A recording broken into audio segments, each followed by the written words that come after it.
টাকার সুতির শাড়ি আছে, ধোয়া, একদম শুকনো। আপনি ওটাই পরে নিন। গরিবের কাপড় বলে ঘৃণা করবেন না তো? ঘৃণা?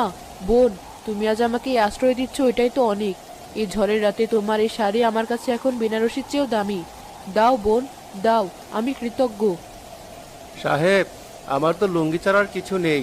আপনি যদি কিছু মনে না করেন, আমার একটা গেঞ্জি আর শুকনো লুঙ্গি আছে, ওটা পরতে পারেন। গেঞ্জিটা একটু পুরনো, তবে পরিষ্কার। ভাই, তুমি আমাকে সাহেব বলো না, আমার নাম আজম। আজ তুমি আমার যে উপকার করলে তা আমি জীবনেও ভুলবো না। দাও ভাই, লুঙ্গিটাই দাও। যান বাঁচানো এখন আসল। আভিজাত্য দিয়ে তো আর শীত যাবে না। আপনারা শহরে থাকেন, কত আরাম-আয়েশে থাকেন। আজ আমাদের এই ভাঙা ঘরে আপনাদের খুব কষ্ট হচ্ছে, তাই না আপা? বৃষ্টির ছাট আসছে, বসার মতো ভালো জায়গাও নেই। আমি খুব লজ্জিত। বিশ্বাস করো ফুলি, আজ গাড়ির ভেতর আমাদের যে ভয় করছিল, তোমার এই ঘরে ঢুকে মনে হচ্ছে মায়ের কোলে এসেছি। শহরের বড় দালানেও এমন শান্তি আর নিরাপত্তা সবসময় পাওয়া যায় না। তোমার মনটা অনেক বড় বোন।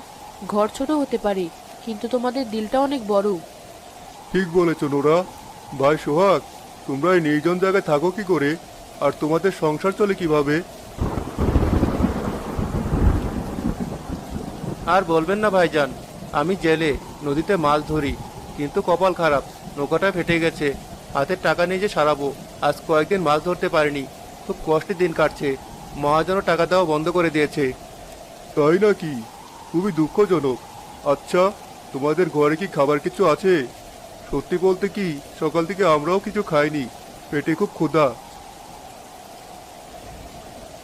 ঘরে আসলে আছে ভাইজান, গরিবের খাবার। আপনারা মুখে দিতে পারবেন কিনা জানি না।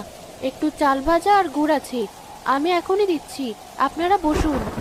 তুমি ওসব কি বলছো? খিদে লাগলে অমৃতের চেয়েও চাল ভাজা সুস্বাদু লাগে। তুমি নিয়ে এসো, আমরা সবাই মিলে ভাগ করে খাবো।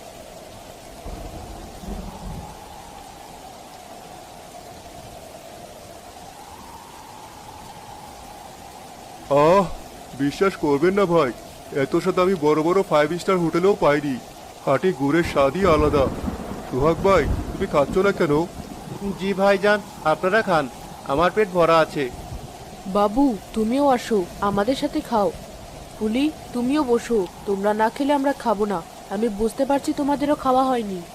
না আপা, সত্যি বলছি। না ফুলি, মিথ্যে বলো না। তোমার চোখ বলছে তুমি ক্ষুধার্ত। তোমাদের মুখের দিকে তাকিয়ে বুঝছি তোমরাও অভুক্ত। এসো, আমরা এক পরিবারের মতো একসাথে খাবো। এসো বোন, আমার পাশে বসো। আজ আমরা কেউ মেহমান না, সবাই